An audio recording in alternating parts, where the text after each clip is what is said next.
As the days passed, Adrian opened up. The real Amara was a whistleblower who had uncovered corruption involving a powerful minister. He had been hired to protect her. When Amara, the wrong one, appeared, everything got complicated. She listened, stunned, realizing that her own name had dragged her into something deadly. So? I'm just a mistake? She asked quietly. Adrian's gaze lingered. No, he said softly. You're my reason to fix this. Their hideout was breached at dawn. Gunshots shattered the calm.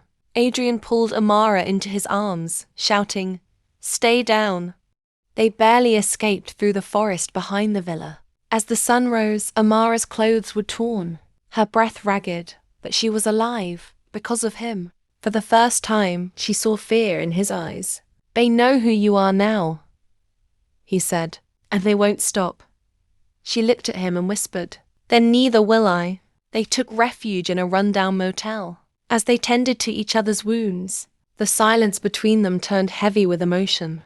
Adrian brushed a strand of hair from her face and said, "You shouldn't have been part of this."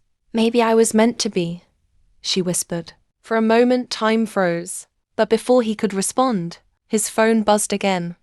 A message that read, "Trade her or you die." That night, Amara overheard Adrian on the phone.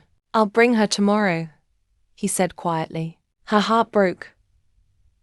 She had trusted him, believed his words, and now he was planning to hand her over. She ran into the rain, tears mixing with the storm, determined to disappear.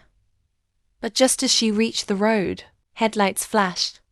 A car screeched to a stop. The men from before stepped out. "There you are, Miss O'Keefe." One of them smirked. "The minister wants a word." They dragged her into a warehouse, her hands bound. The real Amara was nowhere to be found. A tall man in a suit stepped forward. The minister himself. "You shouldn't have tried to be a hero," he said coldly. Amara pleaded, "You've got the wrong person." He laughed. "Oh, I know, but your face makes it easier to send a message." As he raised his hand to strike her, a gunshot rang out.